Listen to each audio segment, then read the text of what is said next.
The guy who predicted this outcome almost exactly is Nate Silver, of course, who writes the political statistics blog 538 at the New York Times. For accurately predicting, it appears, the exact outcome of the race, and I mean down to every single state. We'll see about Florida.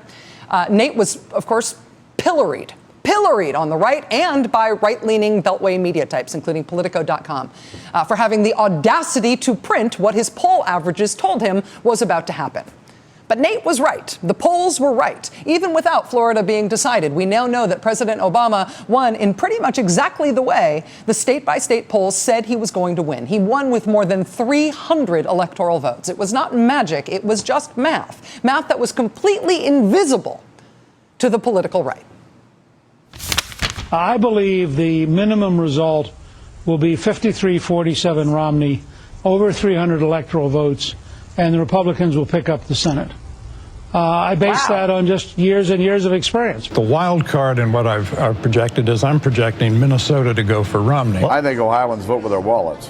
That's why I think Romney's going to win on Tuesday. Carl, I'm actually with you. Except I think you're more optimistic. I got this, Romney, 3 points. I think Ohio is going to be a squeaker, maybe an 80, 100, 110,000 vote margin, but I think the Republicans are likely to take it. Who's going to win this election? Charles Krauthammer, your best prediction.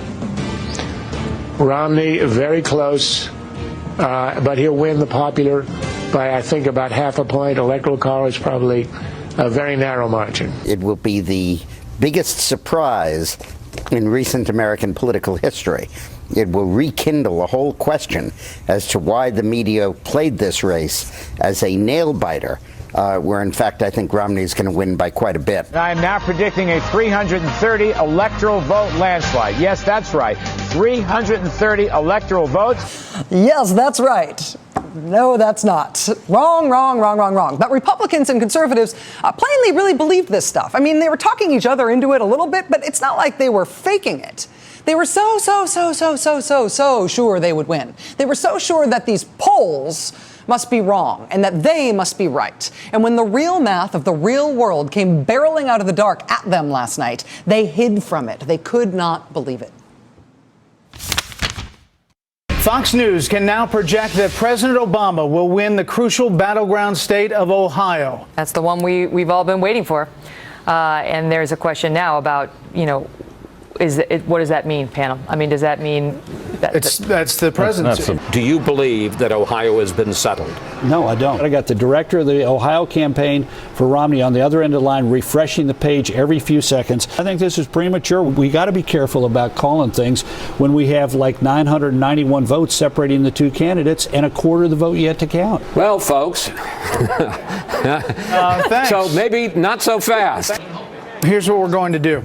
Karl Rove said that we should figure out what the deal is with this decision desk. The decision desk is in a different place. Megyn, I will escort you down the steps here so you can go interview them. All right. Watch your step. Thank you. I don't want to fall. There you go. In front of all these millions of people. Okay. Megyn is going to go to the decision desk and interview them. They're way down the hall.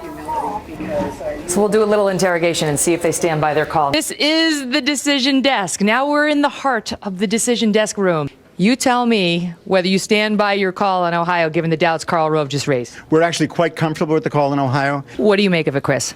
There just aren't enough Republican votes left. Percent certainty. 99.95%. Okay. All right. Well, there you have it. Okay, Megyn. I've just called Karl back up from and he's coming up here to the desk. He's crunching numbers. He's writing furiously. He's pointing at Bill Hemmer. A lot of things are going on right now. All I'm saying is that, look, we've had one instance where something was prematurely called. That seems to me to be a very early call. The folks at Obama headquarters in Chicago, they're not listening to Karl. They don't care about what Karl said. Ohio really did go to President Obama last night, and he really did win. And he really was born in Hawaii.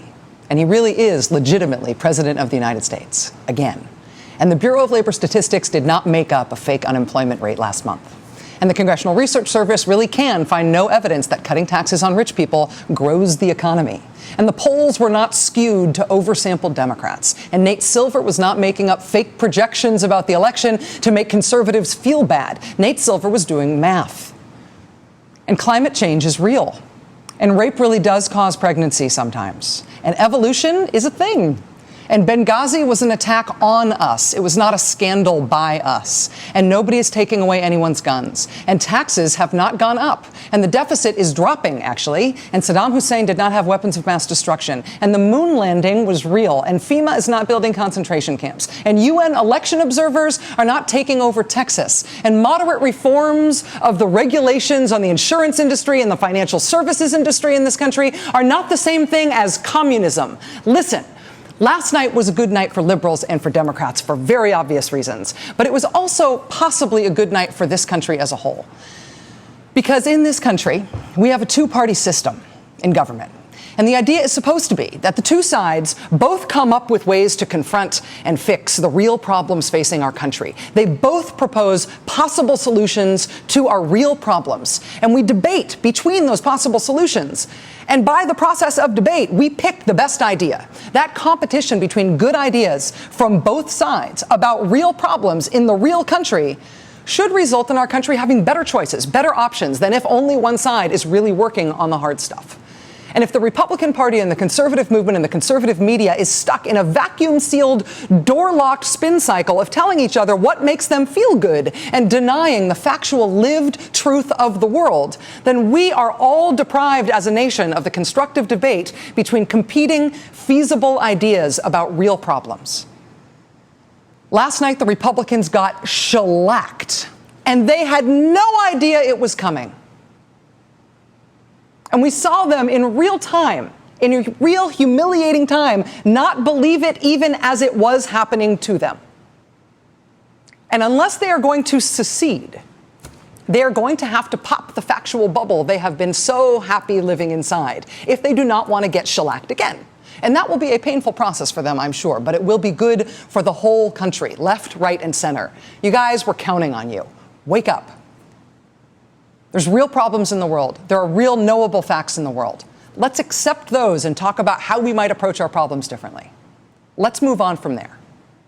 If the Republican Party and the conservative movement and conservative media are forced to do that by the humiliation they were dealt last night, we will all be better off as a nation. And in that spirit, congratulations, everybody. Big night.